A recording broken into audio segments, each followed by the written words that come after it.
Ray optics में हमारा आज का टॉपिक है। कल हमने अगले दिन इमेज, इसके पिछले लेक्चर में हम लोगों ने पढ़ लिया था कि लाइट क्या होती है, प्रॉपर्टीज ऑफ लाइट क्या होता है। फिर उसके बाद हमने मिरर को डिफाइन किया था, मिरर के कितने टाइप होते हैं। फिर आपका प्लेन मिरर से इमेज कैसे बनता है और उस इमेज का नेचर क्या होता है। फिर हमने ये भी बताया था कि इमेज और ऑब्जेक्ट, अगर एक ऑब्जेक्ट मूव करती है तो प्लेन मिरर से बनने वाला इमेज और ऑब्जेक्ट के बीच का रिलेटिव मोशन कितना होता है, रिलेटिव वेलोसिटी कितनी होती है। तो मैंने बताया था ऑब्जेक्ट जिस वेलोसिटी से मूव करे उसमें 2 से मल्टीप्लाई कर दिया जाए। कितने से? 2। तो ऑब्जेक्ट और इमेज की जो रिलेटिव मीन सापेक्ष वेग होता है वो 2 टाइम्स होता है वेलोसिटी ऑफ द ऑब्जेक्ट। अगर हमने आपसे जैसे ये कहा, ये आपके पास एक प्लेन मिरर है, ठीक है, इसके सामने एक ऑब्जेक्ट ये रखी गई, तो इसका इमेज ठीक मिरर के पीछे बनेगा और उतना ही पीछे बनेगा जितने पे कौन ऑब्जेक्ट आपकी रखी गई। इस बात को आप प्रूफ भी कर सकते हैं कि सर कैसे, उतना ही बनेगा कि कम या ज़्यादा बनेगा। ठीक है, तो आप मिरर फार्मूला अभी हमने पढ़ा नहीं, उसको डेरिवेशन करना है। तो मिरर फार्मूले में आप पढ़े होंगे क्लास 10th में ही, 1/f is equals to 1/u plus 1/v। क्या बेटा? क्लियर है? तो मिरर फार्मूले के लिए आप, ये कौन सा मिरर है? This is a plane mirror. For plane mirror f equal to कितना होता है बेटा? इंफिनिटी। और जैसे ही f की वैल्यू यहाँ पे इस फार्मूले में पुट करेंगे तो this will implies that 1/infinity which is equals to 1/u plus 1/v। समझ गए? और इन्फिनिटी से किसी भी वैल्यू में डिवाइड कर दिया जाए तो उसका मान क्या हो जाता है? 0 हो जाता है। बोलिए। तो this will be 0 which is equals to 1/u plus 1/v।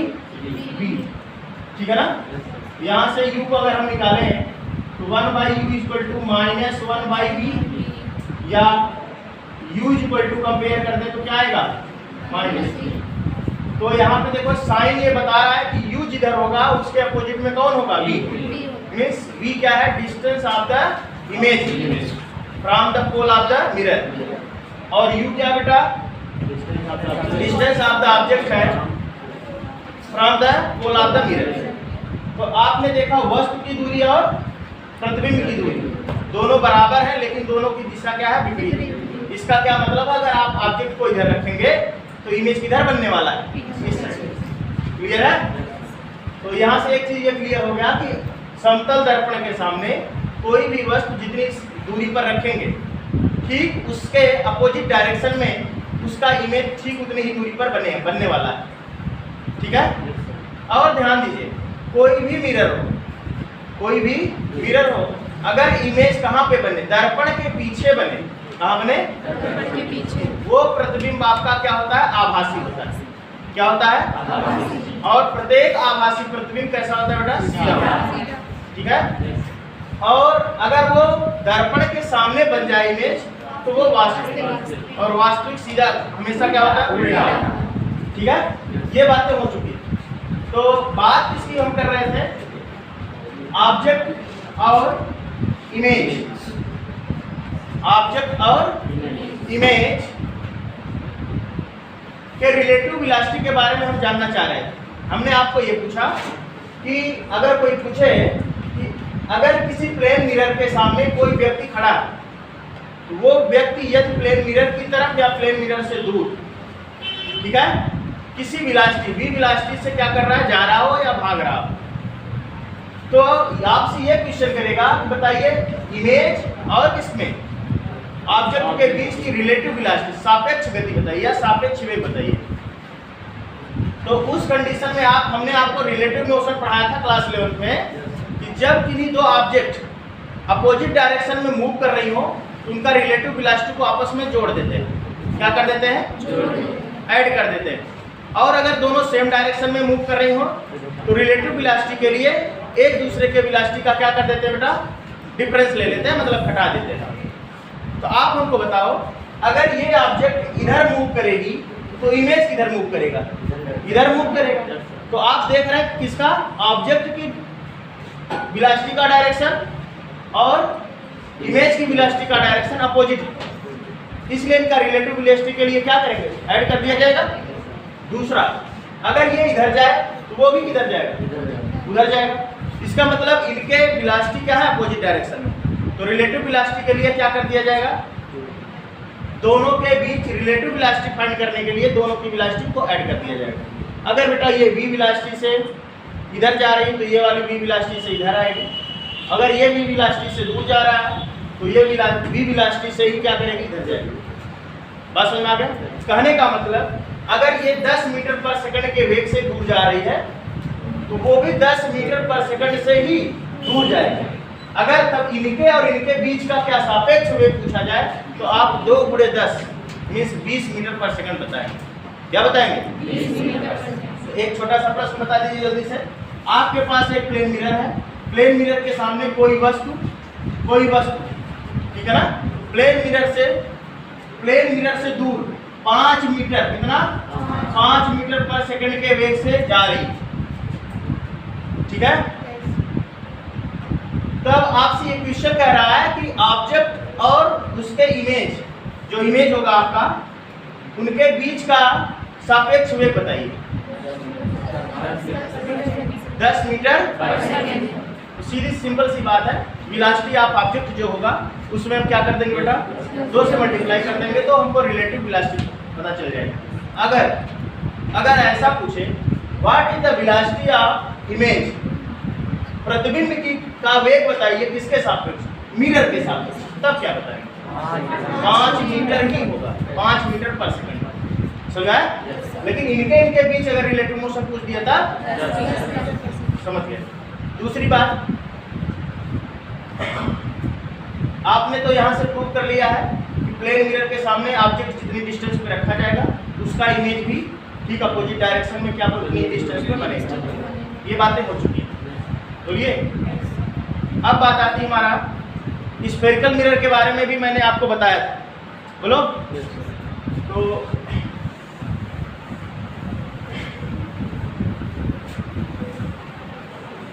ये चीजें क्लियर हुई नहीं, इसको नहीं समझ में आएगी। आज का हमारा टॉपिक है बेटा इमेज। हमने आपको स्फेरिकल मिरर पढ़ा दिया था, कहिए तो एक बार रिवाइज करा दें 2 मिनट के लिए, देख लीजिए।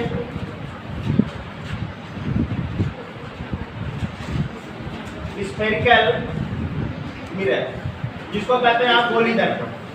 कौन सा दर्पण, गोली दर्पण, ठीक है। तो आप क्या लेंगे, एक खोखला गोला लेंगे, खोखला गोला जो कि कांच का बना होगा, ठीक है। उसके किसी एक पार्ट को कट कर दीजिए, कट करने के बाद उसको अलग कर लीजिए, समझ में। और उसके एक भाग को, एक सरफेस को, चाहे वो अंदर से और चाहे आप फिर आप सिल्वर नाइट्रेट से लेपित कर दीजिए, सिल्वर नाइट्रेट से उसको पेंट कर दीजिए, ठीक है। तो पेंट करने के बाद क्या बन जाएगा बेटा, एक भाग तो आप पेंट कर देंगे, दूसरा भाग परावर्तक तल बन जाता है, ये वाला सरफेस जिधर आप पेंट नहीं करते, ठीक है ना। तो इस प्रकार के जो दर्पण होते हैं उनको गोली दर्पण कहते हैं, ठीक है ना। तो हम कह सकते हैं कि ऐसा दर्पण जिसका परावर्तक तल क्या हो, वक्र, उसे हम क्या कहते हैं, गोली दर्पण कहते हैं। और पेंट करने के आधार पे, कलई करने के आधार पे गोली दर्पण 2 प्रकार के होते हैं। आप कह सकते थे सर इधर से काट के हम ऐसा कर देते और अंदर से क्या कर देते, इसको ऐसे इस तरह से पेंट कर सकते थे। इसका परावर्तक पृष्ठ उभरा हुआ है बाहर की तरफ। अगर बाहर से पेंट करा तो अवतल दर्पण, और अंदर से पेंट कर दिया तो this is your concave mirror. कौन सा mirror, and this is your convex mirror, ठीक है। और इसके बारे में जो भी डिफिनेशन हमने पढ़ रखा है कि गोली दर्पण से संबंधित कुछ महत्वपूर्ण परिभाषाएं, जैसे गोली दर्पण का वक्रता केंद्र क्या होता है, उसकी वक्रता त्रिज्या क्या है, दर्पण का ध्रुव क्या होता है, ठीक है ना, और दर्पण का मुख्य फोकस क्या होता है, दर्पण की फोकस दूरी क्या है, और दर्पण का द्वारक क्या होता है। इन सब चीज़ों के बारे में हमने फर्स्ट लेक्चर में क्या कर लिया बेटा, स्टडी कर लिया था, जान भी लिया था। तो आज बारी है किसकी, इमेज की, ठीक है। तो इमेज कैसे बनता है किसी मिरर के द्वारा, उस चीज को आज हमको जानना है।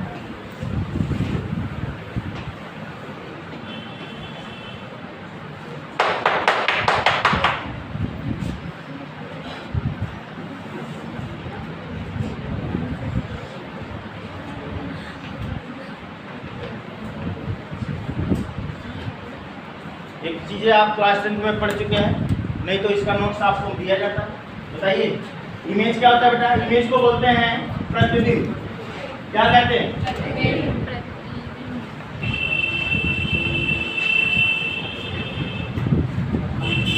चले ध्यान दीजिए। परावर्तन की प्रक्रिया में मैंने आपको रिफ्लेक्शन भी बता दिया है, रिफ्लेक्शन के टाइप क्या है, परावर्तन का नियम क्या है, ये सारी चीजें आपको पता होनी चाहिए। बोलिए, और जो लोग नहीं थे फर्स्ट लेक्चर में वो थोड़ा सा देख लेंगे, जो लोग थे उन्हें मैंने बताया, ठीक है। तो परावर्तन की प्रक्रिया में कोई दो परावर्तित किरणें, ठीक है, एक दूसरे को जिस बिंदु पर प्रतिच्छेद करती हैं उसी बिंदु पे क्या होता है बेटा, आपका प्रतिबिंब बनता है। या तो परावर्तित किरणें प्रतिच्छेद करती हैं और प्रतिच्छेद करती हुई प्रतीत होती है। दो कंडीशन, कितने कंडीशन है, दो। जब सच में प्रतिच्छेद करेंगी तो वहां पे आपका वास्तविक प्रतिबिंब बनता है, और जब प्रतिच्छेद करते हुए आपकी प्रतीत होती हैं या दिखाई देती हैं, ऐसा वहां पे तब कौन सा प्रतिबिंब बनेगा, आभासी। और प्रतिबिंब आभासी और वास्तविक प्रतिबिंब के बारे में आप ये सीधा सीधा जान लीजिए। आभासी प्रतिबिंब है तो वो कैसा बनेगा बेटा, सीधा बनेगा, और वो दर्पण के पीछे बनने वाला है, समझ में आ गया।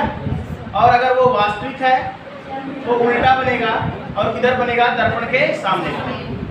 बात समझ में आया, ध्यान दीजिए। जैसे आपका कौन सा है बेटा, ये तो बात हो गई प्रतिबिंब। तो वास्तविक प्रतिबिंब और आभासी प्रतिबिंब में अंतर आप जान चुके हैं कि वास्तविक प्रतिबिंब को हम पर्दे पे प्राप्त कर सकते हैं और आभासी को पर्दे पे प्राप्त नहीं कर सकते। वास्तविक प्रतिबिंब क्या होता है, सदैव उल्टा होता है, और आभासी कैसा होता है बेटा, बात समझ में आया। ये वास्तविक प्रतिबिंब कहाँ बनता है, दर्पण के सामने, जबकि आभासी प्रतिबिंब कहाँ बनता है, दर्पण के पीछे। समझ गए, ठीक है। अब बात आती है प्रतिबिंब के बनने का नियम क्या है, लॉज ऑफ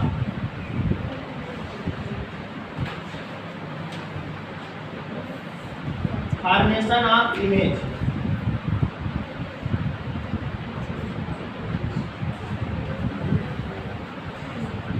बाय मिरर।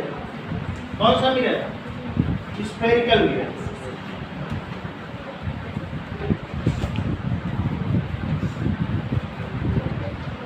गोली दर्पण के द्वारा प्रतिबिंब बनने का नियम, ठीक है। तो इसमें पहला नियम है बेटा, दिस इज योर, कौन सा मिरर है बताया जल्दी से, ये आपका कॉन्केव मिरर है। ये कॉन्केव मिरर का मिड पॉइंट है जिसको हम पोल कहते हैं। इसका सेंटर कहीं होगा बेटा यहाँ पे, इसको बोलते हैं सेंटर ऑफ कर्वेचर, ठीक है ना। यहाँ पे देख लीजिए स्क्रीन से डिफिनीशन कि गोली दर्पण जिस खोखले गोले का कटा हुआ भाग होते हैं उसके केंद्र को वक्रता केंद्र कहते हैं, इसे सी से डिनोट करते हैं, ठीक है। तो P और C को मिलाने वाली रेखा क्या कहलाती है, दर्पण का मुख्य अक्ष कहलाती है। दिस इज योर, और इसका जो बेटा मुख्य फोकस होता है P और C के मध्य बिंदु होता है, ठीक है ना। इसको हम कैपिटल F से डिनोट करते हैं, ठीक। तो एक पहला रूल क्या कहता है प्रतिबिंब बनने का नियम, कि वे सभी प्रकाश किरणें जो मुख्य अक्ष के समानांतर दर्पण पर आपतित होती हैं, वे परावर्तन के पश्चात दर्पण के मुख्य फोकस से होकर गुजरती है। कहां से गुजरेंगी? मुख्य फोकस।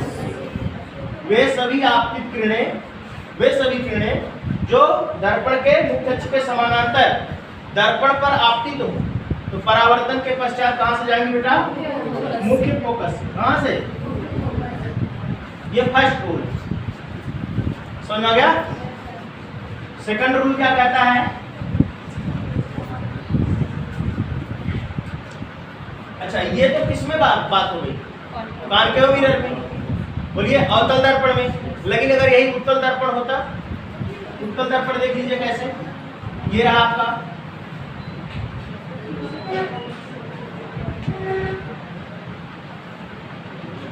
दिस इज योर पोल, और इसका सेंटर आपका बच्चे किधर होगा बेटा? इस साइड में। इनको मिलाने वाली लाइन प्रिंसिपल एक्सिस, ठीक है। इसका मुख्य फोकस यहाँ पे नहीं।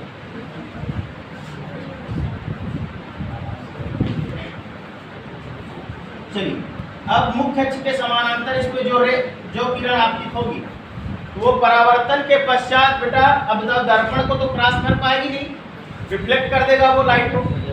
बोलिए, जब लाइट को परावर्तित कर देगा, तो वो परावर्तित किरण जो परावर्तित होगी यहाँ से, वो कहाँ से आती हुई प्रतीत होगी?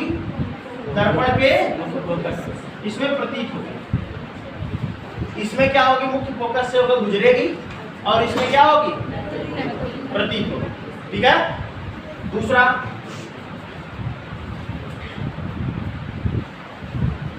ये आपका कौन सा है? कौन सा मिरर है? ये दर्पण का क्या है बताएं?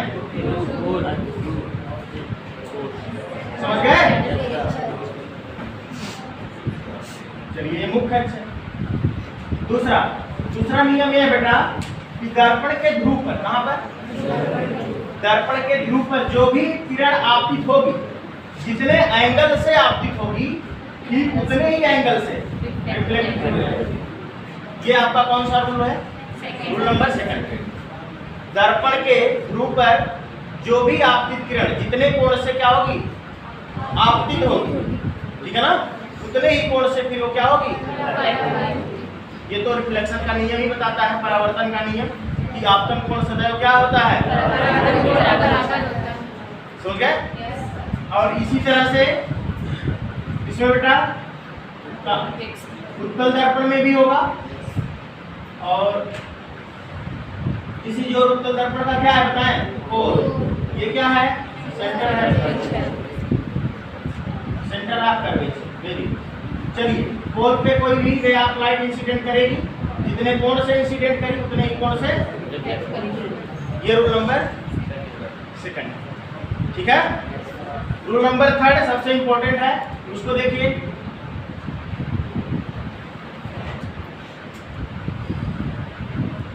हो सकता है हम लोग बार बार इसका यूज करें इमेज बनाने में, इस रूल का।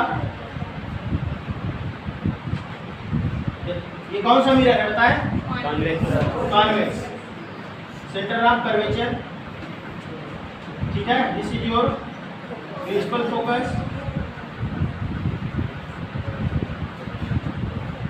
ध्यान दीजिए बेटा, जो भी किरण दर्पण के मुख्य फोकस की ओर आपतित होगी, मुख्य फोकस की ओर आपतित होगी, वो परावर्तन के पश्चात मुख्य अक्ष के समानांतर हो जाती है। क्या हो जाती है? मुख्य अक्ष के समानांतर हो जाती है। कब? आफ्टर रिफ्लेक्शन, परावर्तन के बाद। और किसमें? ये कॉन्वेक्स मिरर। कॉन्वेक्स मींस उत्तल। और अवतल दर्पण में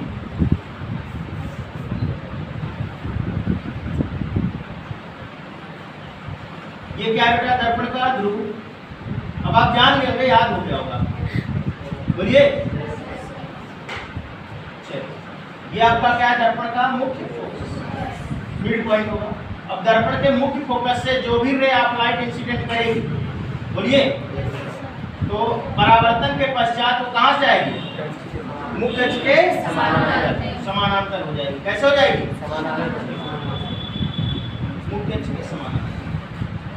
ठीक है, this is your rule number 3।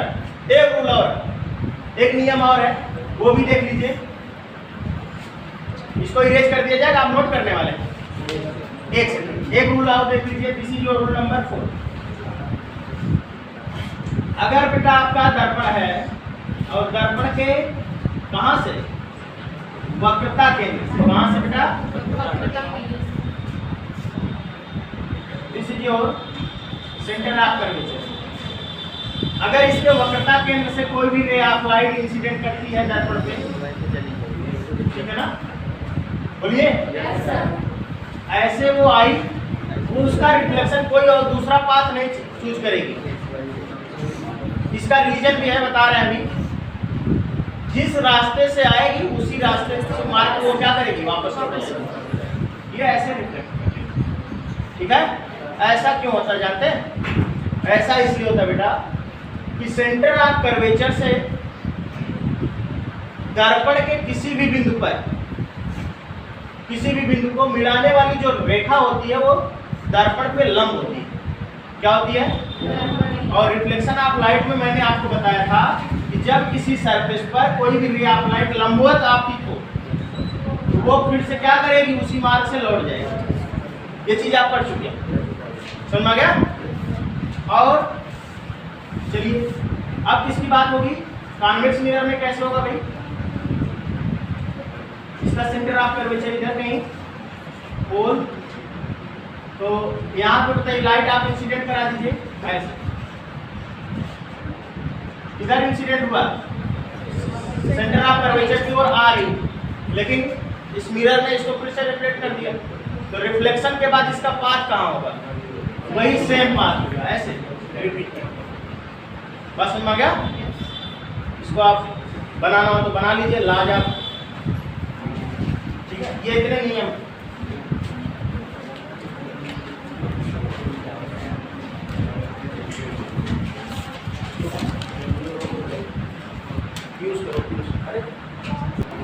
हो गया बेटा? अब हमारा अगला टॉपिक है फॉर्मेशन ऑफ इमेज। क्या?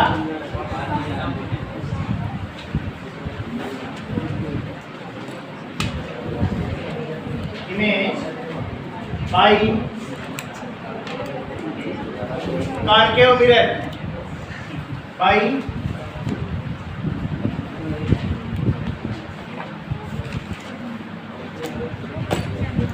क्या हेडिंग है? Formation of image by concave mirror means अवतल दर्पण के द्वारा प्रतिबिंब का बनना, ठीक है ना? अवतल दर्पण के द्वारा प्रतिबिंब का क्या बनना। इसमें बेटा निम्नलिखित 6 या 7 केस हैं, 6 केस हैं, ठीक है ना? तो पहले हम उसको आपको बता दें कब कहाँ बनेगा। इसके लिए आप एक चार्ट बना लीजिए, ठीक है? फिर उसके बाद आपको रे डायग्राम बना के दिखा दिया जाएगा।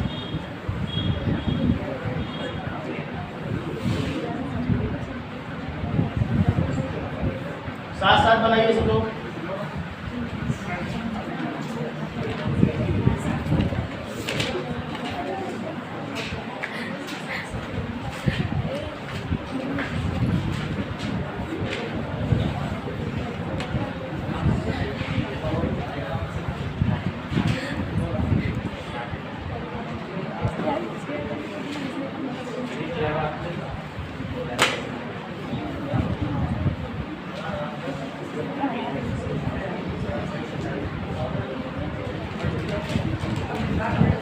इसमें क्या होगा बेटा?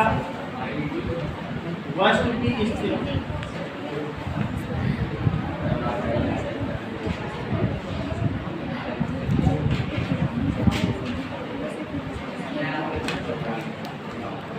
प्रतिबिंब की स्थिति,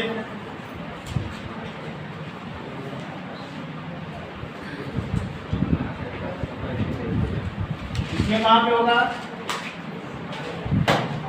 प्रकृति, और उसमें क्या होगा बेटा? आकार। प्रकृति में वो वास्तविक होगा कि आभासी, ठीक है ना?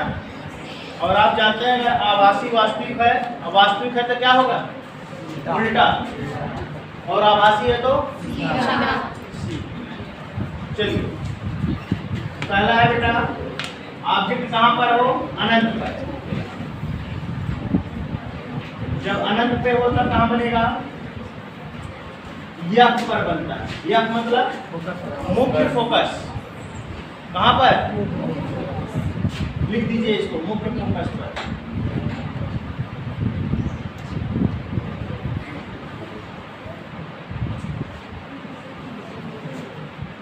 और कैसा बनेगा बेटा, वास्तविक का आभासी, वास्तविक, वास्तविक है तो क्या, आकार क्या होगा, बहुत छोटा होगा। आप कह सकते हैं बिंदु के आकार।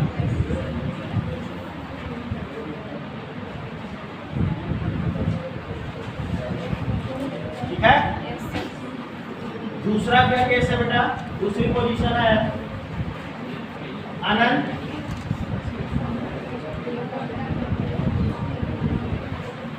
व सी के बीच। अनंत व सी के बीच में कहीं भी रख दो उसको, कहां बनेगा,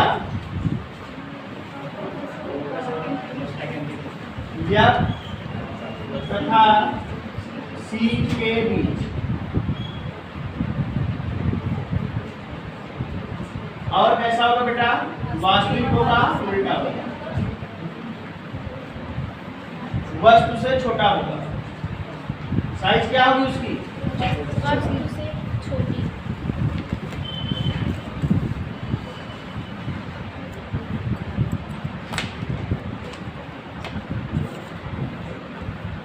तीसरा केस क्या है, सी पर हो, कहां पर हो, तो प्रतिबिंब कहां बनेगा, सी पर ही बनेगा। और कैसा होगा, वास्तविक का उल्टा, वस्तु के बराबर आकार का, वस्तु के बराबर।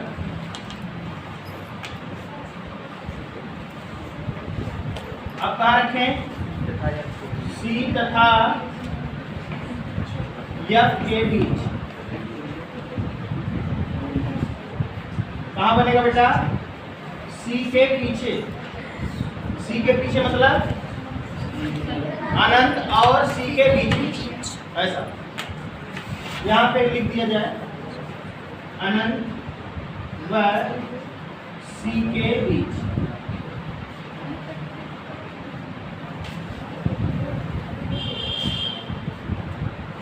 कैसा होगा, वास्तविक और उल्टा, वस्तु से बड़ा, वस्तु से। पांचवा क्या केस है, यफ पर हो, वस्तु कहां पर हो, जब यफ पर उसको रखा जाए तो प्रतिबिंब कहां बनेगा बेटा, इस केस में अनंत पर। कहां पर, अनंत पर। ठीक है। और वही होगा आपका आभासी और उल्टा, वस्तु से बहुत बड़ा बनेगा।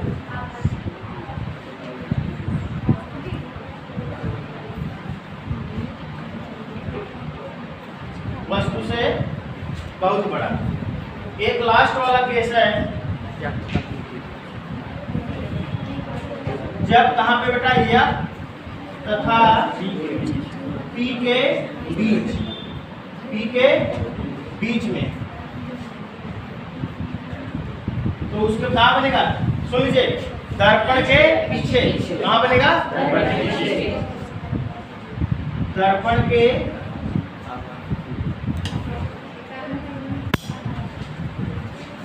और कैसा होगा, आभासी और सीधा। और क्या होगा बेटा, वस्तु से बड़ा, वस्तु से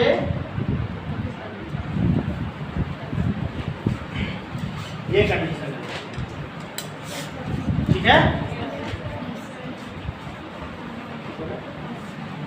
नोट हो गया जी।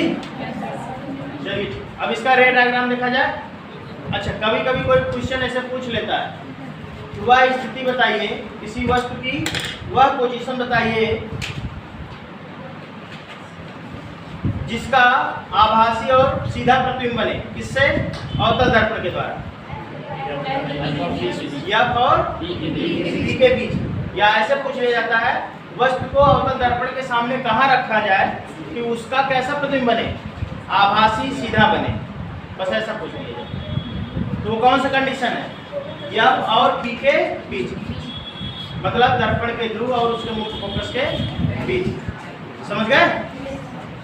ठीक है। अब इसका रे डायग्राम देखा जाए बेटा, इरेज कर दिया जाए।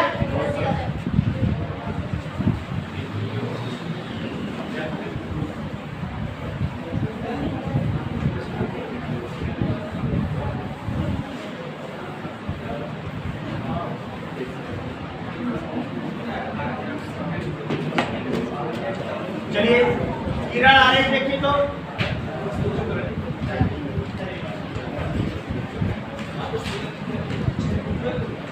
किरण आरेख पहले वाले कंडीशन का देखना बेटा। अब पहले वाले कंडीशन में क्या था? वस्तु कहाँ से आ रही थी और प्रतिबिंब कैसे कहाँ बनता है मैंने बताया है, जहाँ पे कोई दो रेखाएं एक दूसरे को प्रतिच्छेद करती है। चलिए ठीक है, कल इसको करते हैं, ठीक है ना, टाइम नहीं होगा।